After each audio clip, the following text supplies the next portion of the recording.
Hit a pedestrian? What you should do.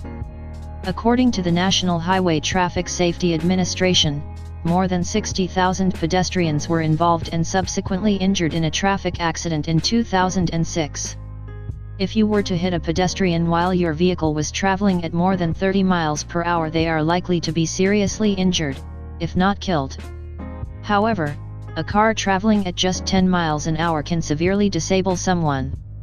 It is vital that you know what to do if you hit a pedestrian. By speaking to the right people and staying calm, you can reduce your liability.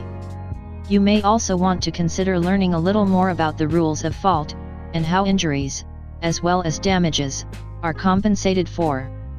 Immediately after an accident. If you have hit someone, chances are you're going to feel very upset. Here is where you need to stay calm and think about what is going on around you. Firstly, try to get anyone who has sustained injuries to a safe place. Do not offer medical treatment, unless you need to administer CPR. Contact the police, call an ambulance and your insurance company. If you consumed alcohol before you got in your vehicle, you should find a criminal defense attorney as soon as you can. When the police arrive, make sure you only tell the truth. Do not be tempted to lie or to exaggerate events.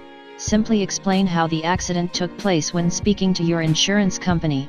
You should again make sure you tell them the truth.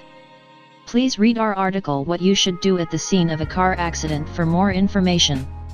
You will also need to give the pedestrian your contact details, and vice versa. You should also exchange insurance information too. Try not to say too much to the pedestrian, their friends, or anyone who witnessed the accident, as you could incriminate yourself. Do not admit fault, as the injured party may tell their personal injury lawyer what you have said.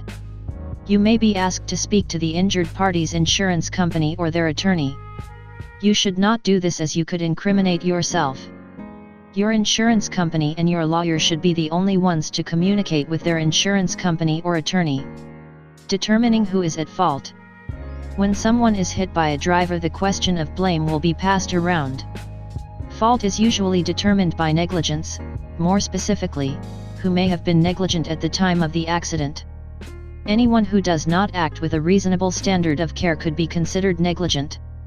However, it is not uncommon for the pedestrian and the driver to be at fault. For example, a pedestrian may have crossed the road when they shouldn't have crossed it, and the driver may have been speeding. In a case such as this, both parties could be found negligent. In some parts of the United States, such as Virginia and Maryland, the pure contributory negligence rule is used. What this means is that when a pedestrian, for example, is found to have contributed to the accident, they will not receive any compensation from the driver's insurance company.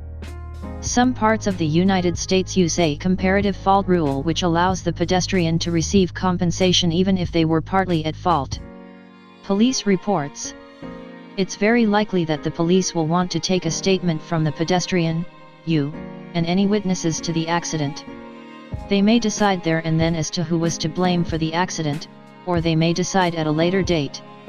The police report will state who the officer thought was at fault.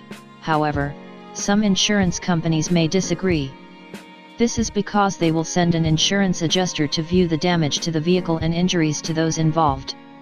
If you think there's a chance that your insurance company will say you're to blame, or if you think they will determine you are 50% at fault, when you think you are only 30% at fault, for example, you should consider hiring a personal injury lawyer. Pedestrians and insurance policies. Pedestrians who have been injured in an accident are usually covered by their insurance policies. If the accident took place while they were at work, then they are likely to be covered by their workers' compensation coverage. Some pedestrians may even be covered by their auto insurance policy. Auto liability insurance and compensation. A pedestrian may be able to make a claim against the vehicle owners or the driver's auto liability insurance policy. In most parts of the United States, drivers and the owners of vehicles are required to have liability insurance. This is so that personal injuries to pedestrians and other drivers, as well as damage to property, is covered. However, The amount of compensation received will depend on who was at fault, and the state the accident took place in. No fault coverage. In some states, drivers have to buy insurance that pays for their own medical bills and any lost wages. This is regardless of who was at fault for the accident. If someone with no fault insurance hits a pedestrian in some states, the driver's insurance company will have to pay for the pedestrian's medical expenses up to a certain limit. This is the case even if the pedestrian was responsible for the accident. However, in New Jersey, if a pedestrian does not have insurance, they can receive payment from the state's Unsatisfied Claim and Judgment Fund. How to avoid hitting a pedestrian? One of the best ways for you to avoid hitting a pedestrian is to be aware of those around you. You should be aware of those who are walking, using a wheelchair, riding a scooter, and playing in the road. It's vital that you pay a lot of attention to young children and senior citizens, as they may not be aware of any vehicles on the road. What's more is young children and senior citizens are less likely to pay any attention to traffic signs and signals. Remember, those who are not driving a vehicle are a lot more vulnerable than you are, and they are more likely to sustain serious injuries. Give pedestrians a lot of room and time, and you could avoid hitting them. Getting help from a lawyer. If you are unsure as to who was to blame for the accident, or your insurance policy seems quite complicated, please get help from a personal injury lawyer as soon as you can.